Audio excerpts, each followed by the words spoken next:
Welcome back to Last of Us Part 2. Yeah. A horse's rear end. That sums up this game pretty well. Alright. Let's continue the patrol then. I'll just say this, audience. There's nothing I hate more than a game that could have been good if not for a few things that really drags it down. Like, that's arguably the most tragic case, when a game literally could have been good if it weren't for that one or those two things holding it back. Well, you can say that about any bad game. Well, Anyway, okay, hold on. This is actually What interesting. I think this is when they bring it up. Hold on. You'll probably die from hypothermia from wearing canvas sneakers and I am wearing boots today. I think we're almost at the point where they mention cat. No? Or maybe I skipped it in part 2. I don't even remember. Well, just in case, I'll mention it. Basically, Shiroi, and this will even get brought up later. Before Dina, Shiroi, Ellie actually had a different love interest called Catherine, I think, with a C. Okay. And the interesting thing is that apparently she was an artist who even drew the gave her the tattoo that Ellie has now on her arm. So she gets brought up occasionally through in conversations, and we'll even see her writing about it on a journal during one of the flashback sequences. So I'm guessing she's dead. At this point, I don't know. They never tell us. Actually, they imply that she's still alive. Actually, I actually imply this. Oh, I actually like this one. I actually like this banter here. You guys good? Yeah. Hold on. What's Joel into? Curtis and Viper 2. That's the one that's been on my radar for a while. Oh, wow. Well, I used to watch these cheesy 80s action movies. He's really into them. Oh no. Hey, that tree's clipping into the snow. What about you? What are you doing later? Some people were talking about sneaking out. Going sledding. Isn't that incredibly dangerous? Like, you can't really afford to do something like that, but whatever. Oh yeah, it'll be so fun. We'll bring the runners and the clickers and the blowers too. Yeah, why not? We'll have a good old party. Yeah. Let's And look at this, Shiroi. I'll play guitar for you. Keep that in mind for later. Huh. So what's Curtis and Viper 2 about? Former commandos that go rogue to fight bad guys. And I think in this one, they go up against Russian spies or something. I'm more interested in this than I thought I would be. Of course. Viper, he's a trained ninja, and he's a complete badass. So how old is he in the first movie? 10. Wait, how many movies did they make of this? I think they made 4? They were gonna make a 5th one, but then the apocalypse happened. Yes. Actually, that really does bring to mind. Imagine all the productions that this apocalypse may have halted. Like, Halted, I think outright cancelled. Well, remember, Jova, we never got a Dawn of the Wolf Part 2. You know, the cliffhanger was left unresolved. So. Damn. I don't know, maybe they're not just trying hard enough. They had Chow and Space Free in the Apocalypse in Sonic 06. Oh, and look at that, guys. Sure. There's original Ellie songs. And you can see this in the journal, because occasionally in the journal you'll find Ellie is writing lyrics and trying to come up with a song. Because she'll even scratch over verses that she doesn't. Nah, never mind. Like, this isn't good. Let's replace it with something else. She's becoming quite the artsy type. Well, remember, Shira, now that she lives in a somewhat safe settlement where she can have a relatively normal life, she has a lot more time for hobbies. So. Anyway, Dwibs, going back to what you're asking me, you still there? Yeah. When I say something that could have been good if not for the few things, it's like, okay, imagine if something is good. Oh, I'm sorry, Joe, but I'm going to have to interrupt you because we're about to introduce the collectible of the game, specifically during Ellie's campaign. It's actually one of my favorite bits of the game, actually. Remember how in the first game Ellie collected comic books of the character Savage Starlight? This is this game's equivalent. Trading cards, superhero trading cards. Oh. Let's see. Okay. Superhero cards you're all into? Okay, so the first one we have is the Tesseractor. Huh? Get it? Okay, so the Tesseractor, huh? Okay. We can actually flip and see his stats behind, so I think I'm about to in a moment. There so you what's go. next? So he has 80 I think it's 80 brains and 60 brawn. Don't worry, I'm gonna click the read button so we can read it better. There you go. Brains 80, Brawn 60, Affiliation Society of Champions, real name unknown. Appearing one day from out of the blue, no one knows where or when this mysterious transdimensional being came from. Their ability to move in and around four-dimensional space has turned the tide in many battles. Though using this power leaves them as weak and vulnerable as a newborn. Claiming to have no name, they were bestowed the nickname Tesseractor by the Society of Champions. However, some suspect Tesseractor is keeping their true undiscovered identity a secret. He's neutral alignment. Shiroi, it's the Tesseractor who's part of not the Avengers, the Society of Champions. You know, it's not. You see? Yep, we live in a society. The Society of Champions. So basically, throughout the game, we're gonna find all these trading cards that expand upon this fictional superhero universe that the world used to be into before the apocalypse. Go ahead, Jova, continue. Basically, okay. For example, Marvel vs. Capcom Infinite has good gameplay, and you'd think that a fighting game with good gameplay, that's enough to make a good game, right? No, because the roster sucks, the visuals suck, the story sucks, everything else sucks. The music is hit or miss. Like, yeah, some remixes are good, but most of them suck. And then for the Marvel heroes, instead of, remixing their iconic themes that were made for them for the Versus series, instead they gave them more generic sounding themes to sound more in line with the MCU. Whole bit on that later. The point is, that would fit actually. Most MCU songs are kind of generic. So here's the thing with this game. The gameplay, music, and most of the visuals are pretty good. This game would be overall if they marked the landing with the story. Guess which part not everyone, but guess which part is the reason why this game is not doing that well with the fans on Metacritic. And I know what some of you all might be thinking, but shouldn't the gameplay be more important? The problem is, this is a video game, but it's also a character-driven adventure.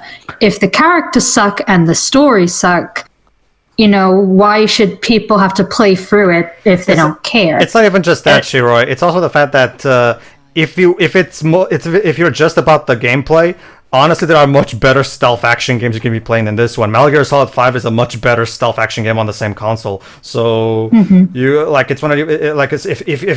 all about the stealth action gameplay, honestly, I would recommend Metal Gear Solid 5 over this. It's a much better stealth action game.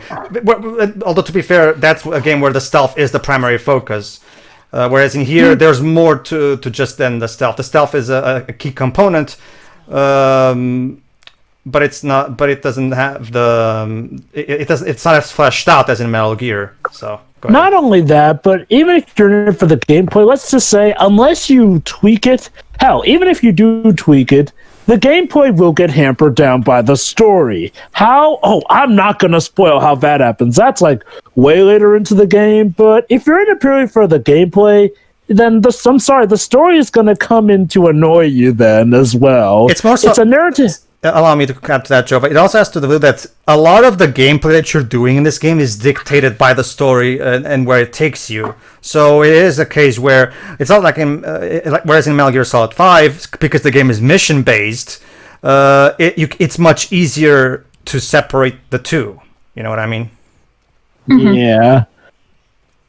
Yeah, so let me put it like this. The narrative being this bad is the main reason why people hate this game. If we were focusing just on the gameplay, it would be not the worst. It would be pretty good. Oh, this is actually another new feature that I really like. In the original game, in order to throw bottles at enemies, you would have to actually, hold the L button and the L2 button and, aim like you would aim a gun.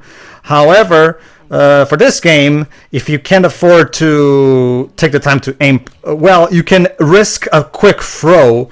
Like if the enemy's coming towards you and you think you got a good aim, you can throw a ball to stun it for a bit. So it can save your life quite a bit if you make good use of it. So it's another nice little addition that I like. Go ahead. So yeah, a little additions to your gameplay-wise, those work out well. I won't harp too much on it because, trust me, when the game shows it off, it will show it off. I'll just say right now, if you don't enjoy the story of this game, oh boy, you're going to have an issue if you're in this game for the story, which, mind you, a lot of people were. Like, hey, you don't even have to take my word for it. Part of the main reason people were looking forward to a sequel was to see how a certain plot point would get addressed. Mm-hmm. Because at the end of the day, that's kind of what Naughty Dog tend to do a lot, make more story-driven games. And there's nothing wrong with that. It's just that the problem is that this one is not a very good one. There's also problems that come with that because this is one of those stories that doesn't work for their particular type of game design, but I'll bring that up later when it becomes more relevant. Go ahead. It goes, have we mentioned how Neil apparently doesn't like that a lot of players had fun with this game? I did bring it up previously. Yeah, so. we already brought that up, yes. It'll tie into that later. Mind you, I'm just trying to think of other stuff to say because, okay, yeah, this is a nice tutorial, but, when not much is happening... well, Jova, might as well bring that up since you just kind of were about to. One issue I do have with this game... and this applies to the entirety of the game, not to just a specific section of it. The game has a very even despite its story focus, the story of this game meanders, and by that I mean there's a lot of time where we're technically nothing moving. Happens. We're technically moving. Stuff is technically happening, but nothing is advanced. No characters are being developed. No new intrigue is being introduced. Like for example. Let's look at Dina here. You know how much we're going to learn more about Dina? We're going to learn a bit of the fact that she's Jewish. We're going to learn about her family's history and shit like that. But when it comes to actually fleshing out her personality, we're not really going to do that much, to be honest, because there's going to be a lot of points in this game where we're just kind of seeing the characters go from point A to point B, going to from point B to point C, and so on and so forth. And no major significant character development happens in between these A to B transitions. The characters just kind of have their banter, yes, but it doesn't really advance. Whereas in The Last of Us 1, there was constant character development going on thanks to everything that happens. Yeah, like in the first Last of Us, it was more so us seeing how the characters react to the environment, and that was constantly happening, probably because they had to constantly be on the move. It sort of goes back to how I feel like, maybe this game should have just have been, as ironic as it sounds, more of a slice of life thing, like just seeing how daily life is for these characters while dealing with, Ellie having to come with the ramifications of what Joel did her own way, rather than the actual plot that comes about here and there. Like, if this were more slice of life, then we could have had more banter here and there, but with how story-driven this game is, it feels like, well, okay, I hate to say it, it feels like it's scripted without being scripted. Allow me to explain here. The game definitely intends for you to feel a certain way. Like, no two ifs, ands, or buts about it. And it can feel scripted because for a lot of times characters will say or do nothing until you reach a certain point. Now you're probably thinking, but Jova, that's how most games work. Well, yes, but the idea is to sort of get the player immersed so that, they don't notice it that much. Like, for example, Crash Bandicoot, you're immersed in the world essentially. Yeah, you're playing through it, but the environments are so beautifully rendered here and there that you're focusing more on that rather than what little to no story there is. Last of Us also worked on a mentality sort of similar to that. We didn't need the constant banter because the world itself told a story. And I hate to say it, folks, the world in this game does tell a story, but not all the story. Also, gotta love how that zombie was clever enough to wait literally until she came out to jump Why are they all suddenly acting human? Well, actually, that one was a runner. The runners are the recently. No, I'm more so talking about what Jove was talking about, where they're actually being, quite cunning, I guess is the word to. I guess. Yeah. It's Like they're showing some well, intelligence that they never showed in the original game. Yeah, I mean, Yeah. what's next? In The Last of Us Yeah, Part 3, true. they suddenly have the ability to speak properly. Dwebs, God. don't worry. We'll get to Last of Us Part 3. What am I talking about, you may ask? I'll get back to you 20 parts from now. Wait, is there like a sequel hook or something? No. Neil Druckmann himself Okay. said that this is the final Last of Us game. So Thank goodness. I mean, there's not going to be any DLC either. no. Thank goodness. Honestly, Dibs, without spoiling anything, it feels a lot like this game already has all of its DLC put in. But I'll get yeah. but I'll get back to you on that. Okay, So what's this?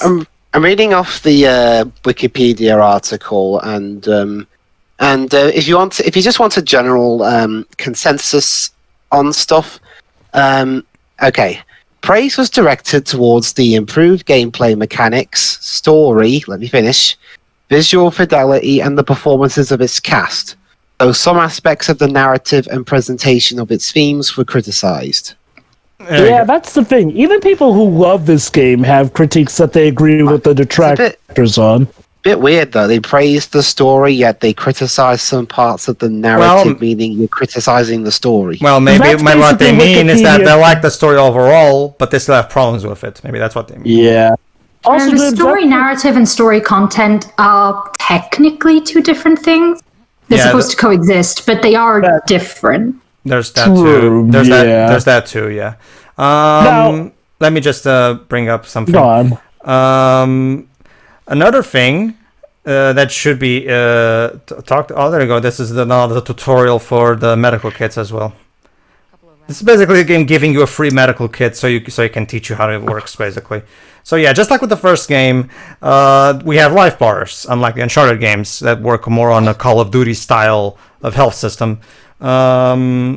So once again, with a full bottle of alcohol and a full set of rags, we can make a medical kit that can patch us up and somehow heal zombie wounds. Again, this is typical of horror themed games where in Resident Evil all you need to do is splash a bottle of alcohol in your wrist and that somehow heals bites you have on your shoulder or something. In Resident Evil 7, I think that can literally also help you regrow limbs Yes. as well. Again, I don't have a problem with that.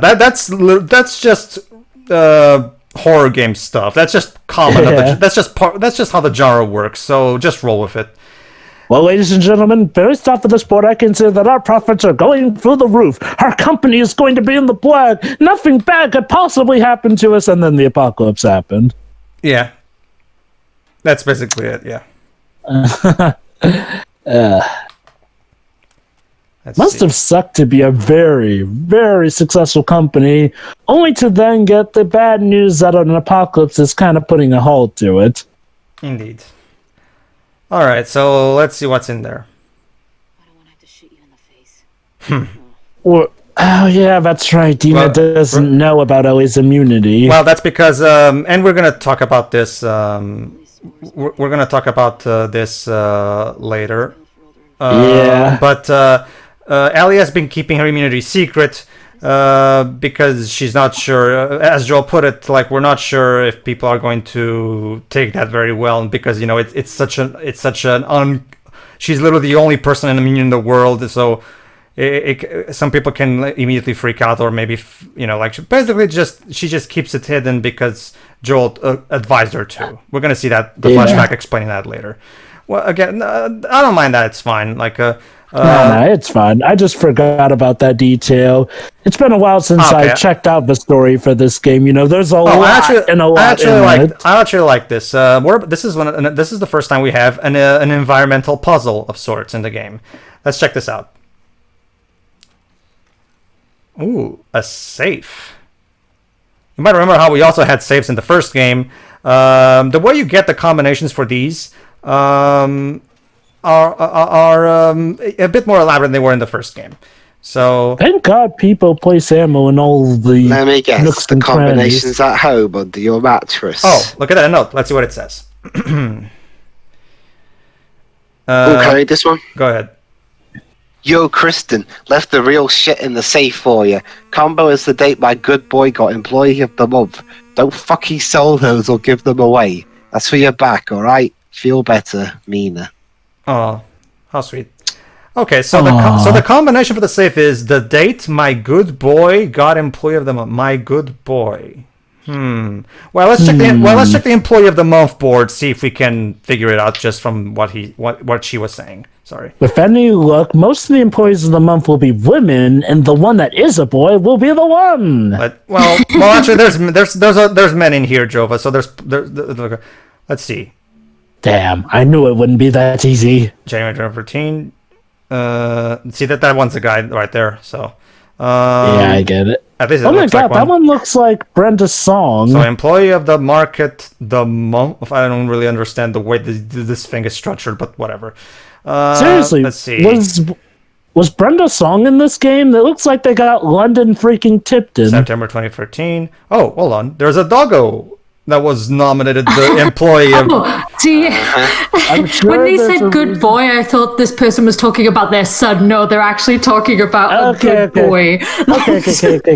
Okay. So I was half right. We did have to look for one that didn't fit, but instead it wasn't about who was the man, but it was about who was the the dog. dog. So there you go. July 2014. There you go.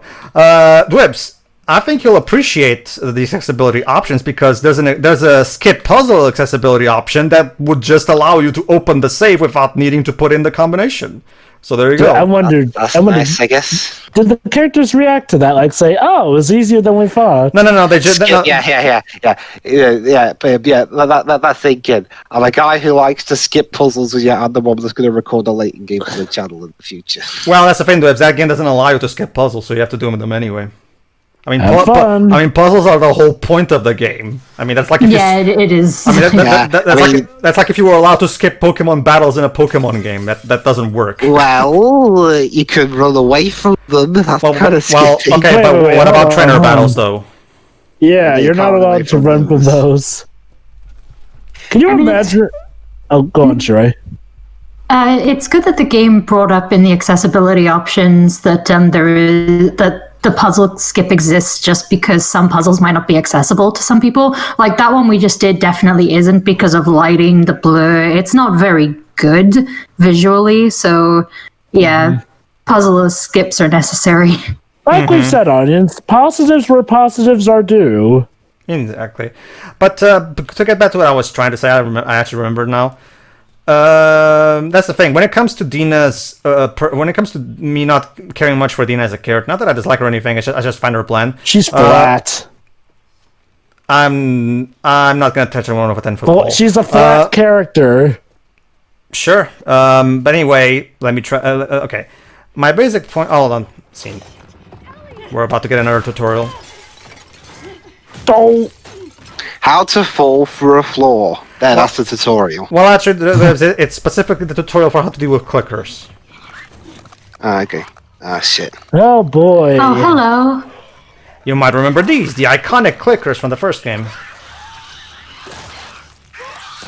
God, I forgot. What was the name of those things that were in between runners and clickers? Stragglers? Actually, the stalkers are introduced in this game, Jova. In the first game, Runlickers. in the first game, there's only runners, clickers, and bloaters. I guess. However, this game introduces 3 new types of infected. We'll get to them.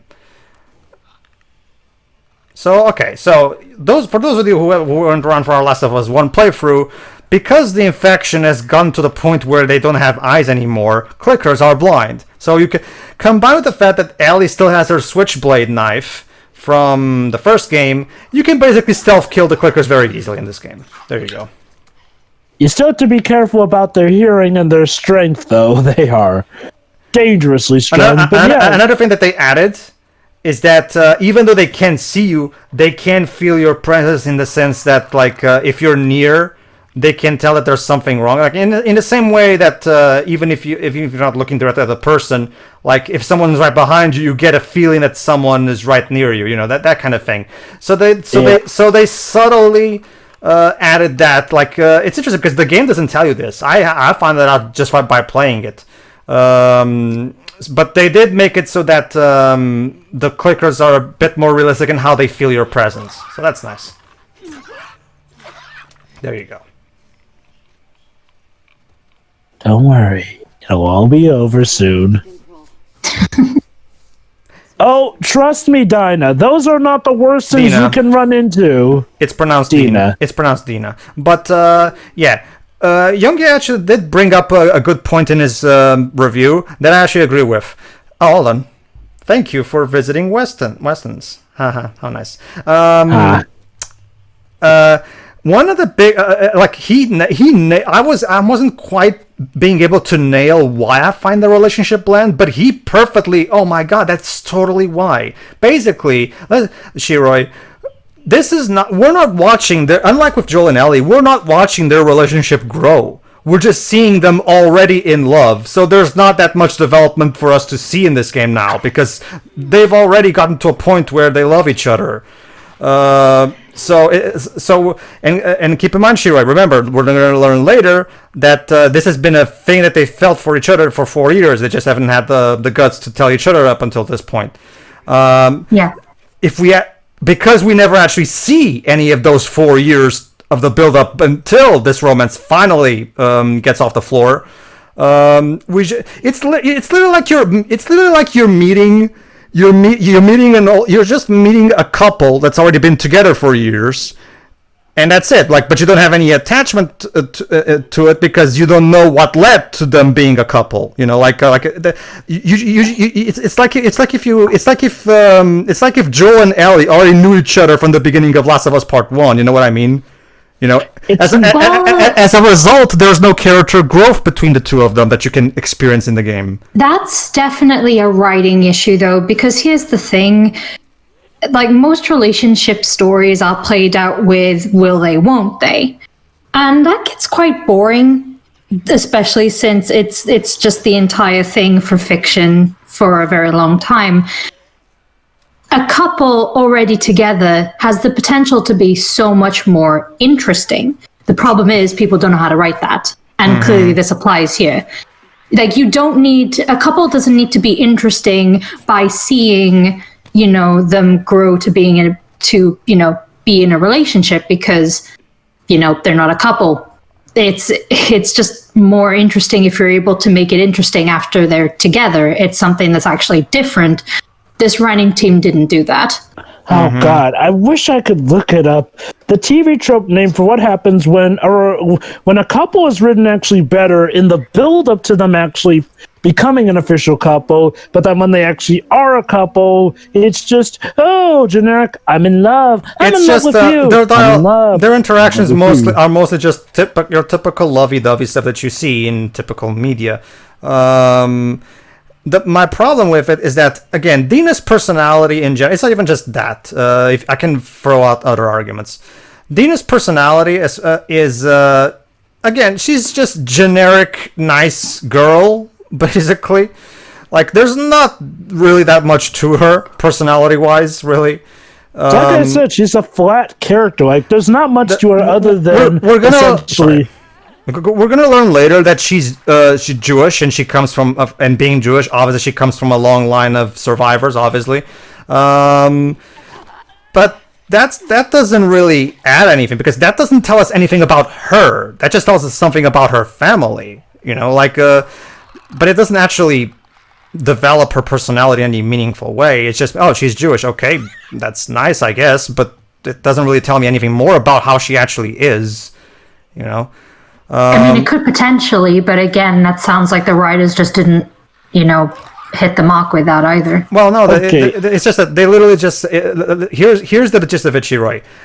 She's Jewish, and that's it. That's literally as far as they go into explaining that part of her character, basically. Okay. Now, ignoring that, though, let's actually study the two as a couple here.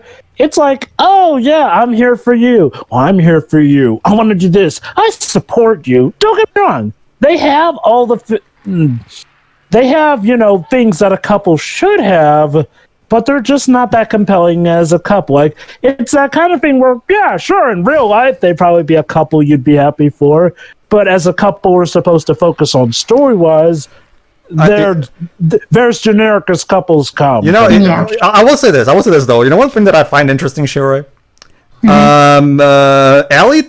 Ellie normally, when being affectionate to Dina, she calls her, or she will say something like, "Hey, babe." Like, it's interesting because again, keep in mind, honest, English is not my first language, so obviously I can't get all of these terms super correctly all the time. For as much as I've studied, I will never be as good as a native English speaker. Like, I was under the impression that "babe" was a term used, like it was a term that was always used. Okay, maybe it's changed since then, but like I was under the impression that "babe" was specifically a term that guys usually use. I don't know, like maybe it's just different now. No, it doesn't make a difference really. Yeah. Okay. It's just because in media I've rarely heard a woman say it, you know, when describing. I will agree with that, but in terms of real life usage, it's used. Sure. I'm not sure if interchangeably is the right word, but yes. Sure. Anyone uses it really. It's mostly Shiroi because typically the way I'm used to hearing it comes across from. You know, a guy flirting by saying, "Hey, babe, you want to come?" Like, you know, that kind of stuff, right? You know what I'm talking about, right? Oh, I'll just say, I know what you're talking about. I've seen plenty of cases where both genders use it, so sure. It doesn't really surprise me. I don't really care either way. I was just trying to. Just a question. It's okay, yeah. Fair enough. But yeah, seriously though, as a couple, they're as generic as it comes. Seriously, I wish I could find for me what the name of that trope is, but yeah. They're kind of like, you know, now that they're in love. Okay, just because a couple falls in love does not mean that should be the end of their story. Like, unless you're like one of those anime where literally the point is just for them to get together. So yeah, the ending of a show is them getting together. You should be able to actually still study their relationship past them just becoming a couple here and there. It also doesn't help that. What if it's one of those? What if it's one of those? Beige over. What if it's one of those animes where you know all the advertisements of the first few episodes make you think it's like that, but then it turns into a completely different show. What if that's what's. Go ahead. Well, then that's a case of subversion. Then. What I find interesting as well. Is that Dina never says "babe," so I guess Ellie is a fan of that term or something. I don't know. I just find it interesting because Ellie is the only one who says "babe," but Dina never calls. Does Dina Ellie have anything But like she says? Don't you see, guys? Babe is her favorite movie. I don't. No. So she's calling her a pig. That's the thing. That's the thing, Shiroi. If I would have trouble trying to describe Dina's personality to you because she's comes across as bland to me. I'm sorry. Pedro, what are you talking about? Dina's there for Ellie, and she's that's cool. For Ellie, and that's cool. But that alone, that doesn't make for an interesting character. You need to give her a very perky personality as well. You know. Okay, and it also doesn't help. And I'm sure Dwebs will also find this especially sad because I remember him saying in Uncharted 4 playthrough that he was glad that the dialogue was still snappy. He said during part 1. The script of this game is by far Naughty Dog's weakest script. The dialogue, the wittiness of the dialogue that we've known from Uncharted and even the first Last of Us is completely gone here. The dialogue is so dry. Even when they try to do banter, it's so dry and devoid of any kind of, you know, witness. That's the worst thing. You know, it's one thing if you just lose a skill gradually over time, but here, like it happened. It feels like it happened overnight. Just when witty dialogue. Whoop. Yeah. That's the thing. Like I know. I'm gonna argue that Crash Bandicoot 2 and 3 had more wittier dialogue. Sorry, sure, I go on. Crash 2's story was nonsensical. Crash 2 story was literally just you talking to Cortex in a room for most of it, and that had better, wittier dialogue. Granted, it helped that they had Clancy Brown Well, it is as Cortex. Yeah. Hey, you were saying, Shoy?